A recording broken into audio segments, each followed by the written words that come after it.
HRV and ERV. So HRV அப்படின்னா என்னன்னா heat recovery ventilator, ERVனா எனர்ஜி ரெக்கவரி வெண்டிலேட்டர்.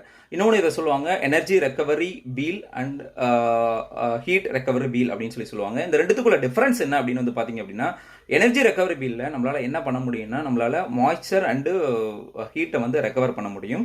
பட் இந்த ஹீட் ரெக்கவரி வீலில் நம்ம என்ன பண்ண முடியும் அப்படின்னா, நம்மளால் வந்து ஒன்லி வந்து என்ன சொல்கிறது, ஹீட்டை மட்டும் தான் நம்மளால் ரெக்கவர் பண்ண முடியும். ஸோ இதுதான் இந்த ரெண்டுத்துக்கு உள்ள டிஃபரன்ஸ். இந்த எனர்ஜி ரெக்கவரி வீலுக்கு இன்னொரு நேம் இருக்குது, என்தால்பி வீல் அப்படின்னு சொல்லுவாங்க. இந்த எனர்ஜி ரெக்கவரி வீலில் வந்து பார்த்தீங்க, எனர்ஜி ரெக்கவரி வீல் அந்த ஹீட் ரெக்கவரி வீலில் என்னென்ன காம்பனன்ட்ஸ் இருக்குது, அது எப்படி வந்து ஒர்க் ஆகுது, அதோட ஒர்க்கிங் பிரின்சிபல் என்ன, இது பண்ணால் நம்மளுக்கு எப்படி எனர்ஜி சேவிங் நம்மளுக்கு கிடைக்கும், ஸோ அப்படின்றத டீட்டெயிலாக வந்து இந்த சேனலில் நம்ம டிஸ்கஸ் பண்ணுவோம். ஸோ அதை டிஸ்கஸ் பண்ணணும் நீங்கள் நினச்சிங்க, இல்லை உங்களுக்கு இந்த டாப்பிக்கில் இன்ட்ரெஸ்டடாக இருக்குன்னு நினச்சிங்க அப்படின்னா, தெரிஞ்சுக்கணும்னு நினச்சிங்கன்னா இந்த வீடியோவை வந்து லைக் பண்ணிவிட்டு உங்களுடைய கமெண்ட்டை ப்ளேஸ் பண்ணுங்கள்.